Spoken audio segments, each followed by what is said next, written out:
من الشیطان الرجیم بسم اللہ الرحمن الرحیم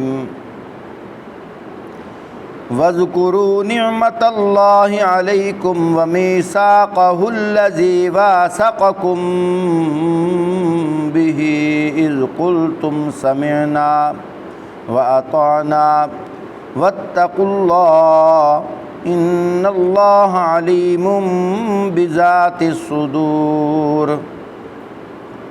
اللہ پاک نے تم کو جو نعمت عطا کی ہے اس کا خیال رکھو اور اس پختہ عہد و پیمان کو نہ بھولو جو اس نے تم سے لیا ہے، یعنی تمہارا یہ قول کہ ہم نے سنا اور اطاعت قبول کی۔ اللہ سے ڈرو، اللہ دلوں کے راز تک جاننے والا ہے۔ یا ایھا الذین آمنوا کونوا قوامین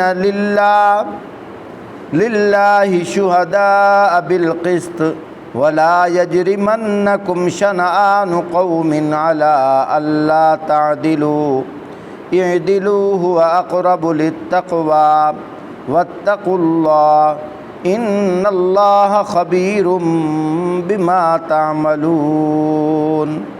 اے لوگو جو ایمان لائے ہو، اللہ کی خاطر سچائی پر قائم رہنے والے اور انصاف کی گواہی دینے والے بنو۔ کسی گروہ کی دشمنی کو تم کو اتنا مشتعل نہ کر دے کہ دل عدل و انصاف سے پھر جاؤ۔ عدل کرو، یہ پرہیزگاری سے زیادہ مناسبت رکھتا ہے۔ اللہ سے ڈر کر کام کرتے رہو، جو کچھ تم کرتے ہو اللہ اس سے پوری طرح باخبر ہے۔ وعد اللہ الذین آمنوا وعملوا الصالحات لهم مغفرۃ واجر عظیم۔ جو لوگ ایمان لائے، نیک عمل کریں، اللہ نے ان سے وعدہ کیا ہے کہ ان کی خطاؤں سے درگزر کیا جائے گا اور انہیں بڑا اجر ملے گا۔ والذین کفروا وکذبوا بآیاتنا اولئک اصحاب الجحیم۔ رہے وہ لوگ جو کفر کریں، اللہ کی آیات کو جھٹلائیں تو وہ دوزخ میں جانے والے ہیں۔ یا ایھا الذین آمنوا اذکروا نعمت اللہ علیکم اذ ہم قوم ان یبسطوا الیکم ایدیہم فکف ایدیہم عنکم واتقوا اللہ وعلی اللہ فلیتوکل المؤمنون۔ اے لوگو جو ایمان لائے ہو، اللہ کے اس احسان کو یاد کرو جو اس نے تم پر کیا ہے، جب کہ ایک گروہ نے تم پر دست درازی کا ارادہ کر لیا تھا، مگر اللہ نے ان کے ہاتھ تم پر اٹھنے سے روک دیے۔ اللہ سے ڈر کر کام کرتے رہو۔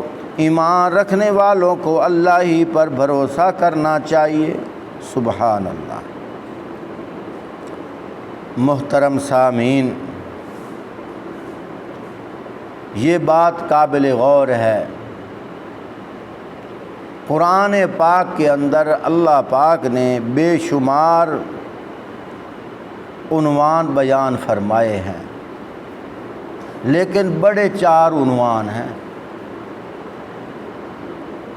کون کون سا؟ پہلا عنوان ہے اللہ پاک کی توحید۔ دوسرا عنوان آپ صلی اللہ علیہ وآلہ وسلم کی ختم نبوت، اور تیسرا عنوان قیامت کے بارے میں۔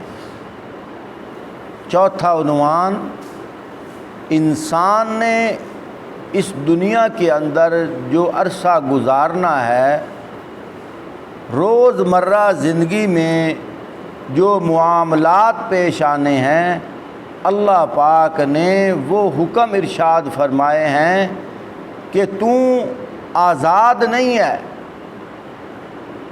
پیدائش سے لے کر موت تک تو میرے حکموں کا پابند ہے۔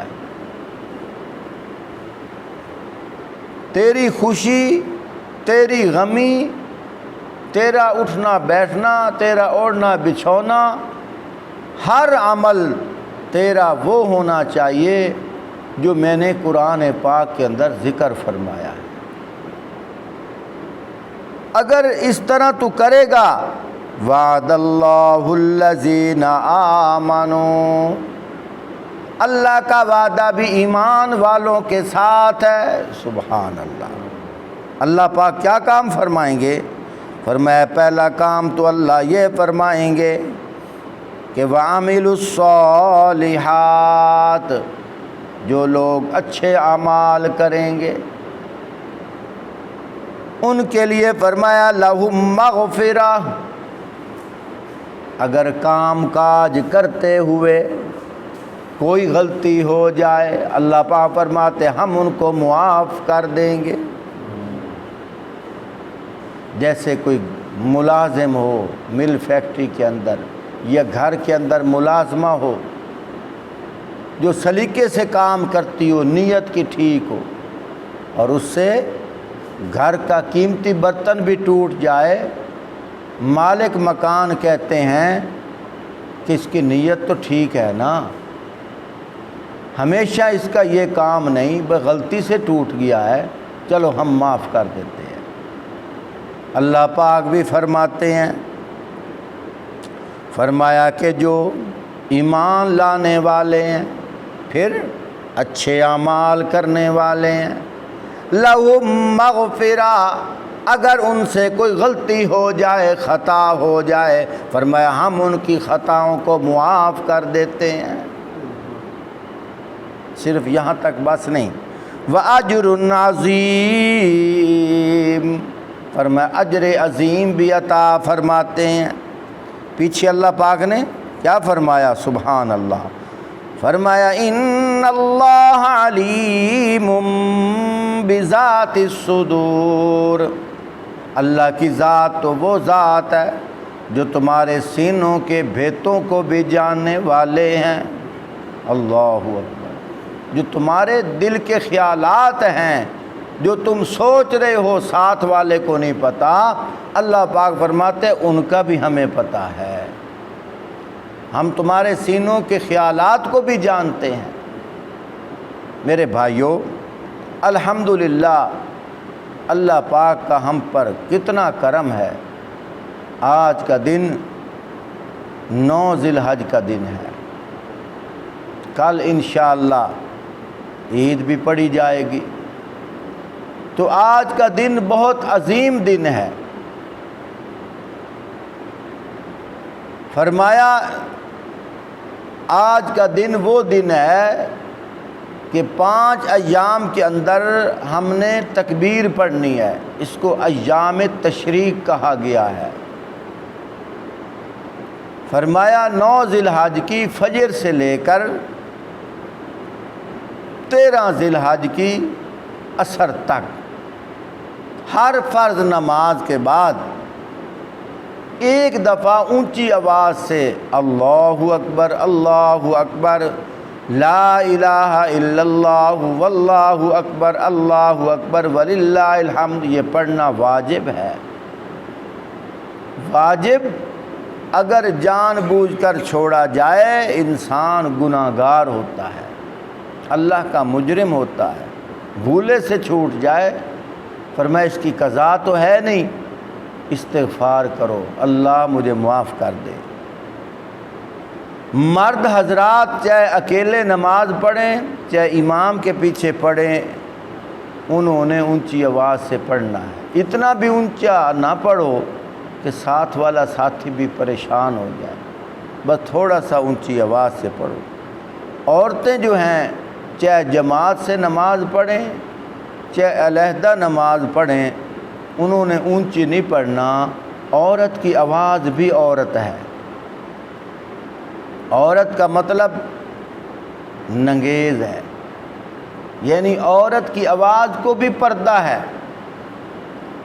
حدیث پاک کے اندر آتا ہے آپ صلی اللہ علیہ وآلہ وسلم ایک دن اپنے گھر تشریف لائے، غالباً حضرت امی عائشہ صدیقہ رضی اللہ تعالی عنہ قرآن پاک کی تلاوت فرما رہی تھی۔ آپ صلی اللہ علیہ وآلہ وسلم نے دیکھا گھر کی دیوار میں ایک سوراخ ہے، اس سے آواز نکل رہی تھی۔ کس کی آواز نکل رہی تھی؟ قرآن پاک کی آواز۔ اور ازواج مطہرات میں سے اس کے باوجود آپ صلی اللہ علیہ وآلہ وسلم نے گیلی مٹی لے لی، گارا لے لیا، اس سوراخ کو بند کیا، پھر گھر اپنی بیوی سے فرمایا آہستہ آواز سے قرآن پڑھ، تیری آواز کو بھی پردہ ہے، تیری آواز باہر نکل رہی ہے۔ اب ہمیں یہ سبق مل رہا ہے کہ آپ صلی اللہ علیہ وآلہ وسلم کی ازواج وہ ازواج ہیں وَأَزْوَاجُهُ أُمَّهَاتُهُمْ، جو ایمان والوں کی مائیں ہیں۔ اگر کسی صحابی کی فوت ہو جائے، اس کی بیوی بیوہ ہو جائے، اللہ نہ کرے، تو اس کی جگہ دوسرا اس کا بھائی رشتہ دار اس سے نکاح کر سکتا ہے۔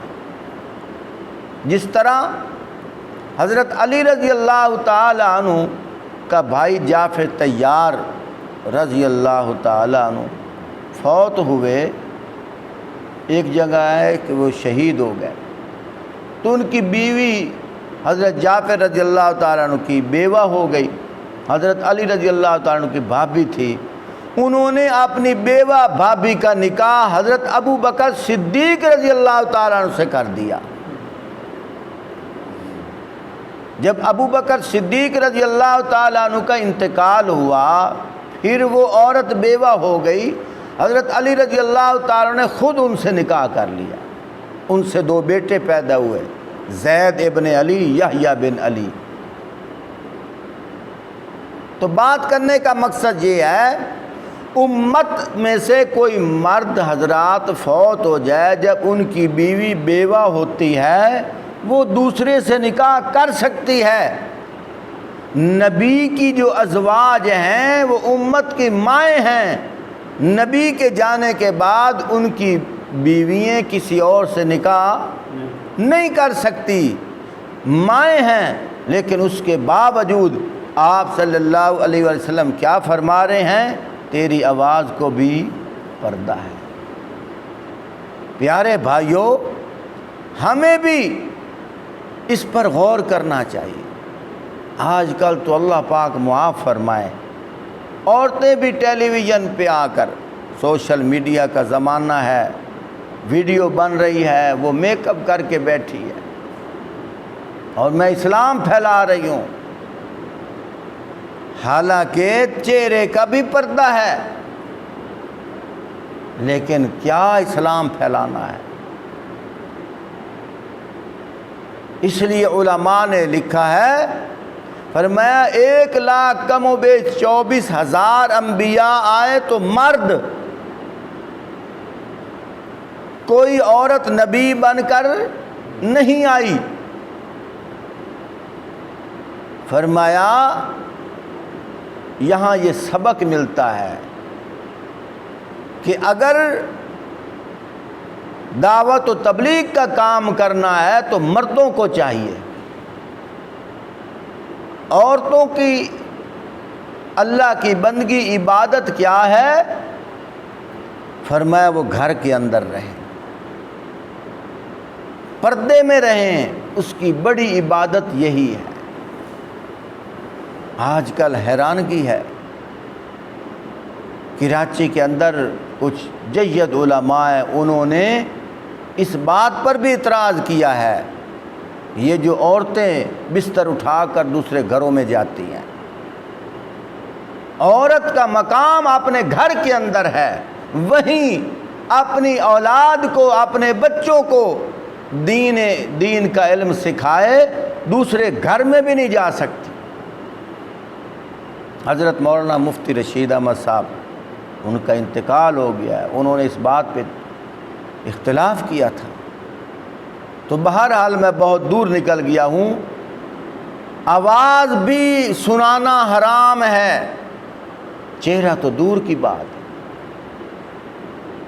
اللہ پاک کیا فرماتے ہیں؟ قُل لِّلْمُؤْمِنِينَ يَغُضُّوا مِنْ أَبْصَارِهِمْ وَيَحْفَظُوا فُرُوجَهُمْ، فرمایا ایمان والوں کو کہو اپنی نظریں نیچی کر لو، اپنے شرمگاہوں کی حفاظت کر لو۔ یہ تو مردوں کو، عورتوں کو بھی فرمایا قُل لِّلْمُؤْمِنَاتِ يَغْضُضْنَ مِنْ أَبْصَارِهِنَّ وَيَحْفَظْنَ فُرُوجَهُنَّ، ان کو بھی یہی فرمایا۔ تو پھر اس کے بعد کیا کیا جاتا ہے؟ بیان کے بعد پھر آگے پوچھنا، سنا پھر میں نے نعت پڑھی ہے، کتنی اچھی پڑھی ہے۔ بہرحال کام اچھا ہے، لیکن کام وہ ہونا چاہیے جو اللہ نے حکم فرمایا اور آپ صلی اللہ علیہ وسلم کا طریقہ ہے۔ حضرت امی عائشہ الصدیقہ رضی اللہ تعالی عنہا حالانکہ ام المومنین ہیں، لیکن کہیں تبلیغ کے لیے نہیں گئی۔ کسی نے اگر مسئلہ پوچھا ہے، خود گھر سے آ کر پوچھا ہے پردے کی حالت میں، خود یہ نہیں گئی۔ بہرحال ہمیں بھی کنٹرول کرنا چاہیے۔ آخری بات عرض کر رہا ہوں، وہ کاروبار عقل مند آدمی نہیں کرتا جس کاروبار سے 20 روپے منافع ہو اور لاکھ روپے نقصان ہو۔ عقل مند آدمی وہ کاروبار نہیں کرتا۔ یہ بھی ایسے ہی ہے، اگر ارادہ نیک ہے، ثواب کی نیت سے جا رہا ہے، 1 منٹ کے لیے سوچے یہ عورت جو میلاد کے لیے جاتی ہیں کہ کتنی بے پردگی ہوگی، کتنی شریعت ٹوٹے گی، کتنے نبی کے طریقے ٹوٹیں گے۔ اب نعت کا ثواب لینے کے لیے تو جا رہی ہے، یہ بتا یہ جو اللہ کے حکم کو توڑا جا رہا ہے، مائک لگتا ہے، سپیکر لگتا ہے، پورے محلے میں تیری آواز جا رہی ہے، پھر تیری ویڈیو بن رہی ہے، لوگ سنتے ہیں، خود اندازہ لگا یہ گناہ کتنا ہے۔ وہ عبادت تجھے گھاٹے میں ڈال رہی ہے، لیکن کبھی غور بھی نہیں کیا، کبھی سوچا بھی نہیں ہے۔ تو بہرحال بات کرنے کا مقصد یہ ہے، اگر کامیاب زندگی ہے، پہلا ایمان، پھر اس کے بعد کیا ہے؟ عمل صالح، اچھے اعمال کرنے ہیں۔ وہ اچھے اعمال کیسے کرنے ہیں؟ جس کے اندر اللہ کا حکم ہو، پیارے نبی پاک صلی اللہ علیہ وسلم کا طریقہ ہو، وہ اچھے اعمال ہیں۔ پھر اس کے بعد فرمایا لہم مغفرہ، ان کے لیے بخشش ہے اور ان کے لیے اجر عظیم ہے، اجر عظیم ہے۔ اللہ پاک ہمیں بھی صراط مستقیم پہ چلنے والا بنائے۔ وآخر دعوانا الحمدللہ رب العالمین۔